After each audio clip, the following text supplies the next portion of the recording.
What's up everybody, welcome back to another video. In this video I'm going to be making a tutorial on how to create a basic 3D animation in Blender.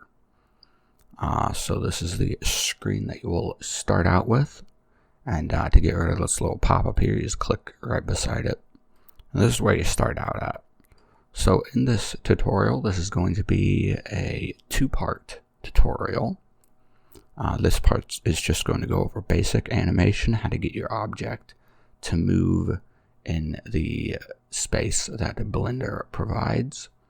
And then the part 2 video, which will be coming out either later this week or early next week, will have a sort of like a word type animation thing, where sort of like something that you would see in a YouTube intro maybe. And then I'll be creating like a little 3D model that you guys can follow along with, because you can't necessarily do very good at 3D animation without at least knowing the basics of 3D modeling in whatever software you are using. So let's just get into the basics of the animation real quick. And if you notice anything off about my pronunciation, sorry about that. I have a bite plate in, an orthodontic bite plate, so that kind of messes up my pronunciation, but it's not too bad. But yeah, let's just get into the tutorial. So what you want to do, you start out here on layout. You want to go over to where it says animation on this top row. So you click that, and most of the stuff here you will not be using. Okay, so you'll most likely be using this view whenever you are doing animation or even 3D modeling that deals with animation. If you want to do them all at the same time, you usually will use this window here, this little animation tab. Okay, so first thing you want to do, go to the arrow on the side of this window here and click that. And then this stuff shows up, and this is how you're going to navigate the cube. So to navigate the cube across the 3 different axis points, you will click this button right here with all these 4 arrows here. And you can move it up, down, across the Z-axis, the X-axis, and the Y-axis, which is green. So Z-axis is blue, Y is green, X is red. Now, since you know how to move your cube around the space that Blender provides, let's go over rotating and scaling the cube. So to rotate the cube, click this rotate button here, rotate, and then you can rotate it along the X-axis, the Z-axis. So the Z-axis is the axis that it revolves around, or the Y-axis. And then scaling, you can scale it along the X, Y, or the Z-axis. So there we go. Yeah, so those are the basic movement controls.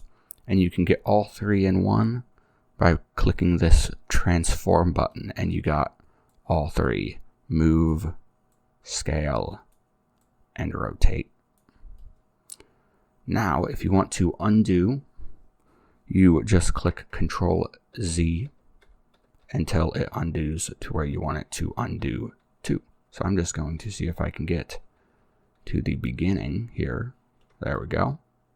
Okay, so to start doing the animation, you select your cube. You just want to move it around wherever. So I want it to start in the middle here and end in the middle here. So I will click I. Then I'll click right here where it says Lock Rot Scale. And that means it basically keyframes the location, rotation, and the scale of it. So it'll start exactly like that. And then I'm going to go to the end of my animation, which is currently on frame 250. You can change that if you want to, but I'm going to keep it at 250. Click I, lock rot scale, and it is the same throughout the entire animation right now. So now I want to keyframe somewhere else. So let's say I want to go forward about 10 frames. So I could either use this to go forward, or I could use down here, this is the start frame, this is the end frame. So if you want to change the end frame to like 300, you can by typing 300 in here, and then as you can see, it changed to 300 right there, and it's grayed out beyond 300. And then for the start frame, same thing, it is grayed out if you go into the negatives. I usually like to keep it at 1, just so it's a little bit more uniform across the animations. So I'm going to change this back to 250 for the end frame. And then for this number here, this is the frame that you are currently on.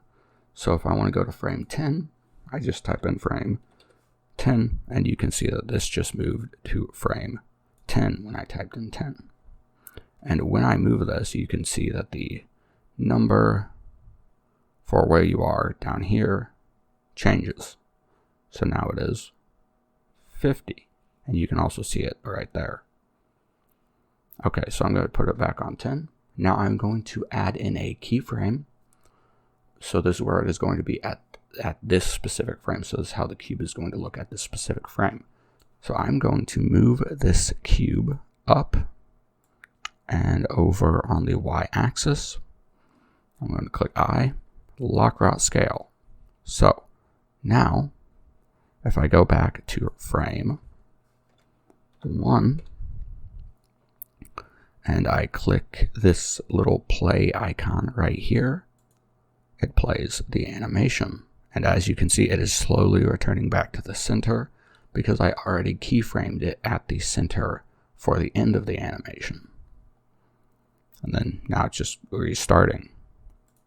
So it does loop once it gets to the end of the animation. So now on frame 20, I want to scale it and rotate it as well. So the process is pretty much the same. Just move it around the view, scale it. I'll scale it up on the x-axis and scale it on the y-axis. I'll scale it less on the y-axis, down on the y-axis, a little bit up on the x-axis. Let's rotate a little bit on the y-axis and the z-axis. And now that I've rotated it, I want to click I and then lock rot scale. So now that I've done that, I go to frame 1 and I click play. And as you can see, it has scaled and rotated, and it is now scaling and rotating back to the beginning because I keyframed where I started at the last frame as well as at the beginning frame. So as you can see, I guess in this, Blender will take over the in-between frames of the animation, which makes it very easy to create very simple animations. So I'm just going to really quickly finish this animation. So let's go up here.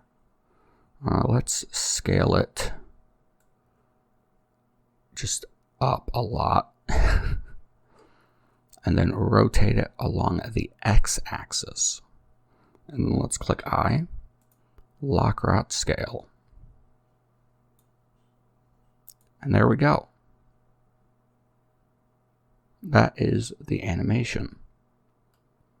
Now, if you want to get the animation in view of the camera, so you can see the entire animation, you will move the camera basically so you can just see everything. So this right here is the camera view. So let's see if we can see it at the start and at least part of it. Yeah, we can mostly see it right here.